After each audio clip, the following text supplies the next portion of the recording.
Hello there and welcome back to the show, and today I'm going to be talking about WWE Bad Blood. So WWE Bad Blood took place on October 5th, 2024. This was the first Bad Blood event WWE held since 2004. It was held in Atlanta, Georgia in the State Farm Arena and had an attendance of almost 17,000 people. Let's talk about it.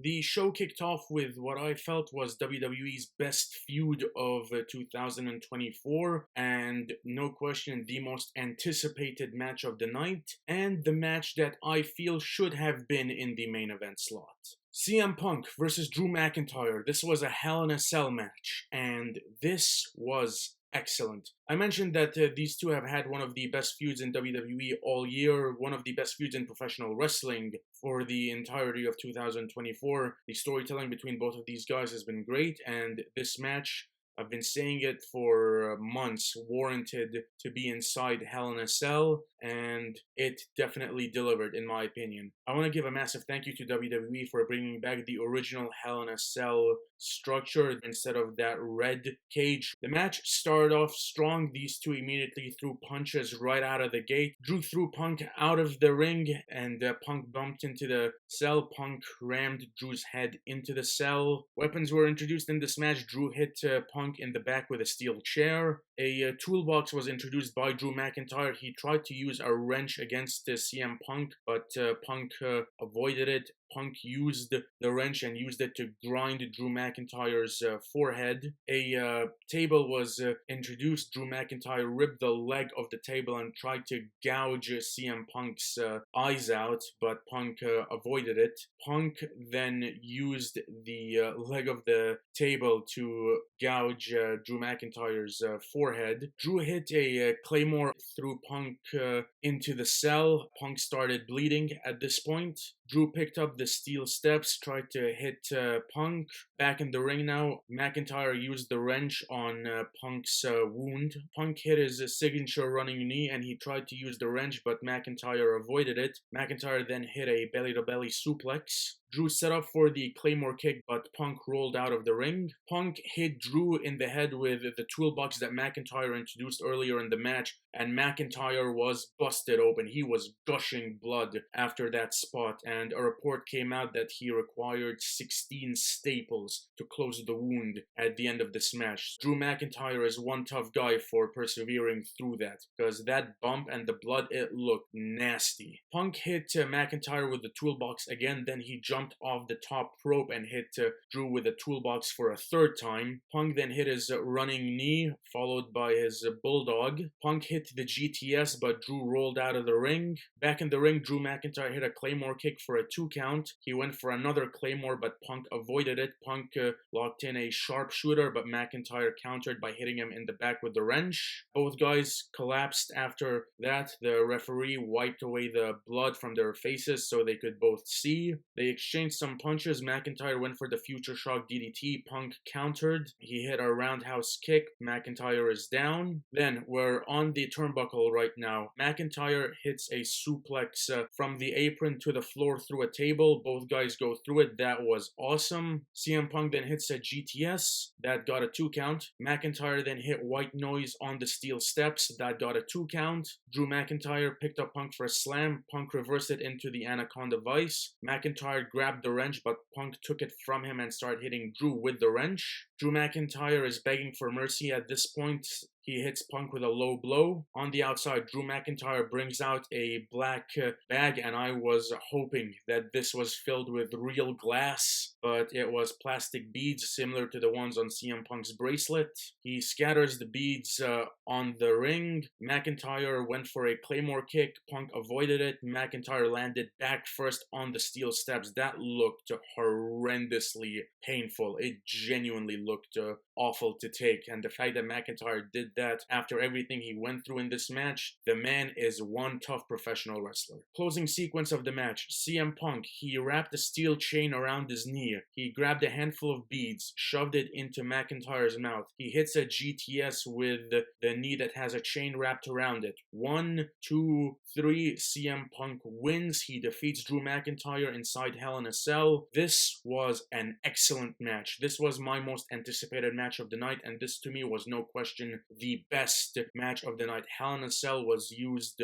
brilliantly. The weapons, everything that went into this match was great, and this was a perfect end to one of the best feuds in professional wrestling for 2024. This was an excellent match. Both guys played the roles very well. McIntyre has done some phenomenal character work, especially with his promos the last couple of months. Punk, there was a report going around that he's slated to face Gunther at Survivor Series for the world title, and I'm looking forward to that. Drew McIntyre has produced some incredible work, and that has to be rewarded, in my opinion. I don't really know how he fits into Monday Night Raw following this feud, but I hope there's a role for him following this, because the man is too good not to be used. This was an excellent match. This was the best match of the night, one of WWE's best matches of the entire year. I absolutely loved it.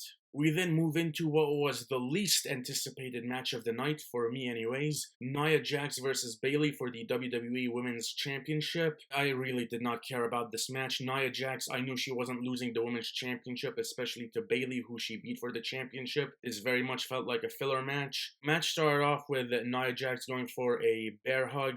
Then she hit a running splash. Bayley hit a leg drop. Bayley went for a baseball slide to the outside. Bayley hit a neck breaker. There was a moment where Nia Jax was on the floor and Bayley went for a suicide dive. Nia Jax's selling of this dive was delayed, so that just looked off. Back in the ring, Jax hit a headbutt. Bayley went for a powerbomb, but Jax reversed that into, I guess, what was supposed to be a Hurricane Rana, but it looked awful. That genuinely looked terrible. One of the worst Hurricane Rana attempts I've ever seen. Then she hit a Bayley to belly on Bayley for a 2 count. Bayley went for a sunset flip power bomb, which didn't look very good. Back on the outside, Jax attempt to charge at Bayley, but Bayley moved out of the way, so Jax hit the steps. Nia Jax then hit a sloppy looking Samoan drop. Bayley hit Jax, and Nia Jax fell down on Jessica Carr, the referee in this match. Bayley hit a stunner and rose plant, but there was no referee to make the count. Tiffany Stratton then came out, attacked Bayley with the Money in the Bank briefcase. Jessica Carr woke up after being attacked and she grabbed the Money in the Bank briefcase. Nia Jax got up. At this point, she sat up like the Undertaker and she saw Jessica Carr holding the Money in the Bank briefcase. She got into an altercation with Tiffany Stratton. They were yelling at each other. Bayley came back, attacked Nia Jax. Tiffany is on the outside. Bayley's on the top rope. Tiffany causes a distraction. Nia Jax capitalizes. She hits an Annihilator for the win. She retains the Women's Championship. She walks away. Tiffany Stratton is still at ringside, and that was the end of this match. This match wasn't terrible. It was fine for what it was. Perfectly serviceable match. Tiffany Stratton as Miss Money in the Bank, they're definitely teasing something there, and what I see happening is when Charlotte Flair comes back to television, she's going to feud with Nia Jax, she's going to beat Nia Jax, and Tiffany Stratton is going to cash in on Charlotte Flair to become the new women's champion, and that's going to be the feud going into WrestleMania 41. This match itself with Bayley, I mentioned this was serviceable, nothing overly special, didn't really care for it. Moving on to the next match.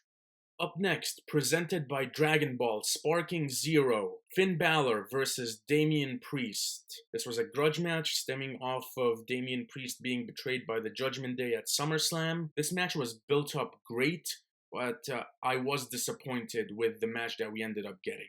Damian Priest took control early on. Priest sent Balor into the turnbuckle. Balor came back with a sling blade. Finn Balor jumped off the turnbuckle and Damian Priest punched him in the jaw. That looked vicious, one of the sickest spots of the night. Priest hit a broken arrow for a 2 count. Balor hit a sling blade. Priest came back with a spinning kick for a 2 count. Priest delivered a kick, then Balor avoided a second kick and delivered a kick of his own. Priest hit Razor's Edge for a 2 count. Balor left the ring. Priest went after him. He had a shoulder tackle onto the commentary table. Damian Priest took apart the commentary table. Then he hit Razor's Edge on the apron. Back in the ring now. Judgment Day come out. Carlito causes a distraction for the referee and JD McDonough. He attacks Damian Priest, allowing Balor to take control. Balor hit a drop kick into the turnbuckle and went for the coup de grace. That got a 2 count. Priest then punched Carlito and gave JD a back body drop over the top rope. Balor got a roll up for a 2 count. Balor then hit a coup de grace to Damian Priest's back, and then he hit another coup de grace to the back again. And as he went for a third one, Damian Priest caught him, hit a choke slam for the win. I was actually expecting this match to go longer than it ended up being. This match went about 12-13 minutes. I thought these guys would at least get 20 minutes, so that was a little disappointing. This match was fine, but I was expecting more from it given how good both these guys are. I do see a rematch taking place sometime in the future. I can't see this being the only match between Balor and Priest, but we'll see what happens as the story between these two progresses. I thought this was a fine match. This was pretty solid, but this felt more like a TV main event than a PLE match, in my opinion. Triple H comes out to the ring. It was announced on social media that Triple H was going to make an announcement relating to the Crown Jewel event.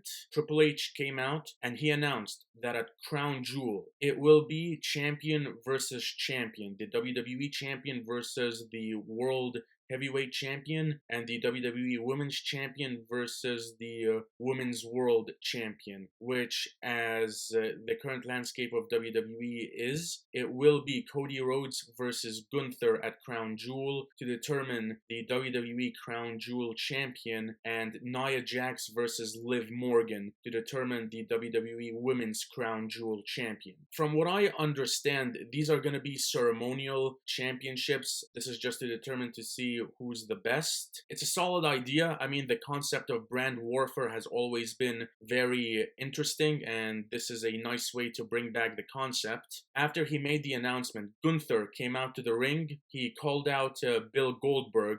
Goldberg hopped the barricade, and the only thing that went through my mind was, we do not need Gunther versus Goldberg for the World Championship. Goldberg should stay retired.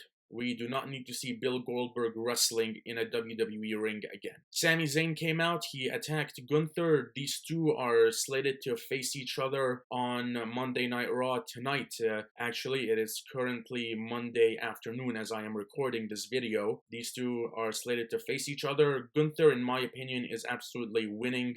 Sami Zayn is not going to become the World Heavyweight Champion, at least not tonight. Gunther versus Cody Rhodes. It's a match that has some story given what happened at the Royal Rumble this year and last year, and I'm looking forward to it. WWE Women's World Championship, Liv Morgan versus Rhea Ripley. Dominic Mysterio was suspended in a shark cage during this match. This match was built up pretty well. Rhea Ripley immediately drop-kicked Liv Morgan and tossed her across the ring, hit a fall-away slam. Ripley hit a running drop-kick on the floor. She tossed Liv into the barricade. Corey Graves made a reference to Buddy Matthews on commentary. That was a nice moment. Back in the ring, Morgan took control. Ripley came back with a headbutt. Morgan then sent Ripley into the barricade, hit a sunset flip powerbomb. Morgan jumped off the middle turnbuckle and hit a beautiful looking code breaker for a 2 count. Liv Morgan went for Oblivion, but Rhea Ripley countered. Morgan then hit a crucifix bomb for a 2 count. She repeatedly slapped Rhea. She hit 2 vertical suplexes, but Rhea countered the 3rd attempt. Rhea kicked Morgan, followed by a powerbomb. After this, Dominic Mysterio somehow managed to open the door of the shark cage that was above the aisleway. Rhea hit a frog splash for a 2 count, then applied the prism lock submission hold, but Morgan got out of it. Outside of the ring now, they're fighting in the aisleway underneath the shark cage. Ripley sends Morgan into the barricade a couple of times, then hits Riptide onto the floor. Dominic Mysterio leaned over and he was hanging by his foot with what looked like either a rope or a chain from the cage. He was literally hanging like a piñata, and I knew exactly where this was going. going. So back in the ring, Rhea tells the official that she's got unfinished business. She grabs a kendo stick and starts attacking Dominic Mysterio. And then Raquel Rodriguez makes her return to television to literally zero reaction. She attacks Rhea Ripley, and the match is thrown out because it's a disqualification in direct view of the official. Raquel throws Rhea back into the ring, hits a Tejana bomb, puts Morgan on top of Ripley, but the match was already thrown out, so that just looked stupid. And apparently this wasn't the original plan. There was a report that came out that the plan was for Raquel to help Liv retain the championship, but because the referee saw what happened, he had no choice but to call for the disqualification. This just looked stupid. Raquel Rodriguez, like I mentioned, she got literally zero reaction when she came back. I personally am not a big fan of Raquel Rodriguez. To me, the only time that Raquel Rodriguez has been interesting was in NXT when she was paired as Dakota Kai's Muscle, and when she had that feud with Rhea Ripley in NXT. I have been a fan of literally nothing that she's done on the main roster. Her being paired as Liv Morgan's Muscle, that seems like a good place for her right now, and we'll see how this goes. This match itself, I mean, it was pretty much what I was expecting, so I wasn't really impressed. This match was okay. With everything that happened, yeah, I wasn't overly impressed with this match. Main event, the Bloodline, represented by Solo Sikoa and Jacob Fatu, versus Roman Reigns and Cody Rhodes. When Bad Blood was announced in Cody Rhodes' hometown of Atlanta, Georgia, one of the initial thoughts that ran through my head was Cody Rhodes versus Roman Reigns as the main event. Roman and Cody both got custom entrances. Cody Rhodes had a marching band. Roman Reigns had an orchestra similar to what he had at WrestleMania, but at a much smaller scale. There was a stare down between all four guys before the match started. Solo held up the Ulafala in front of Roman Reigns. He passed it over to Jacob Fatu. Cody Rhodes, he hits a shoulder tackle on Fatu. Fatu dared him to do it again, which he went for. Cody Rhodes hits a disaster kick. Jacob Fatu completely no-sold it. Fatu went for a super kick. Cody avoided it. Solo tagged in. Roman tagged in. They stare at each other. Reigns hits a back elbow to knock Solo down, followed by a clothesline. Fatu got into the ring and stared down Roman. Solo and Fatu then both attack Roman Reigns. Fatu yelled at Reigns that Solo was the tribal chief. Fatu then charged at Roman. Roman avoided it. Cody got the tag, immediately went after Fatu. He hits a power slam. Cody did the Dusty Rhodes elbow smash. Cody jumped off the ropes and hit a Cody cutter. Solo distracted Cody, allowing Fatu to gain control. Following this, Cody took the majority of the offense. Reigns then got the hot tag, immediately started clearing house. He went for a Superman punch on Solo, which got a 2 count. Fatu then came into the ring and hit a super kick. Solo and Fatu then double team Reigns. Fatu hits a beautiful moonsault and then Solo hits the Uso splash. Roman kicks out at 2. Cody and Jacob are now on the outside. They're brawling. Cody sends Jacob Fatu into the steel steps. Cody clears the announce table. Fatu charges at Cody. He moves out of the way and Jacob Fatu goes through the barricade. Cody Rhodes then hits a crossroads on the outside. Fatu then is laid out on the commentary table. Cody Rhodes then climbs the top turnbuckle. He gives a salute to Roman Reigns and hits a splash off the post through the announce table. That was a beautiful moment. That was awesome. In the ring, Solo hits a super kick. Roman comes back with a Superman punch. Tama Tonga and Tongaloa come out to cause a distraction. Solo hits a spear for a 2 count. Someone emerges from behind Tama Tonga and Tongaloa. It is revealed that this is Jimmy Uso making his return to television after almost 6 months. This got a great reaction from the Atlanta crowd. He delivers super kicks to Tama Tonga and Tongaloa. Roman Reigns then took control. He hits a spear on Solo Sikoa. 1, 2, 3, Cody Rhodes and Roman Reigns win. In the ring, Roman and Jimmy, they hug. This got a massive pop from the crowd. Cody Rhodes is back in the ring holding the undisputed WWE Championship. Roman Reigns stares him down. Roman and Jimmy walk out of the ring. the Bloodline attacks Cody Rhodes. As Jacob Fatu is about to go over the splash, Jimmy tells Roman, hey, whatever you want to do, I'm with you. They run back into the ring, they help Cody fend off the Bloodline, and Bad Blood, the closing image, is Jimmy Uso, Roman Reigns, and Cody Rhodes in the ring. Roman Reigns grabs the WWE Championship. He hands it over to Cody Rhodes. And then, the question that was on everyone's mind, will The Rock show up at Bad Blood? He did. The Rock's music hits. He comes out holding the People's Championship belt, stares at Cody, Roman, and Jimmy. He counts, takes a bow, and leaves. The Rock will be involved in something going into WrestleMania next year, because a one-on-one match against Cody and a one-on-one match against Roman feels inevitable. And that was Bad Blood. After the show went off the air, Kevin Owens turned heel attacking Cody Rhodes outside Cody Rhodes' tour bus. This was captured on cell phone footage. Kevin Owens has officially turned heel. Bad Blood felt like a one-match show. CM Punk versus Drew McIntyre was the most anticipated and best thing on the show, and everything else felt like it had to live up to that, and it just couldn't live up to what that match was from an in-ring and storytelling perspective. Rock making his return was a great moment. Bad Blood as an overall wasn't a great show, wasn't even a very good show, but it was a solid enough show. This was a perfectly fine wrestling show. This was a fine show, and those are my thoughts on Bad Blood. Thank you so much for watching. Feel free to hit like and subscribe. If you enjoyed this video, you can follow me on Instagram at Said_2000, and I'll catch you on the next one. Until then, take care.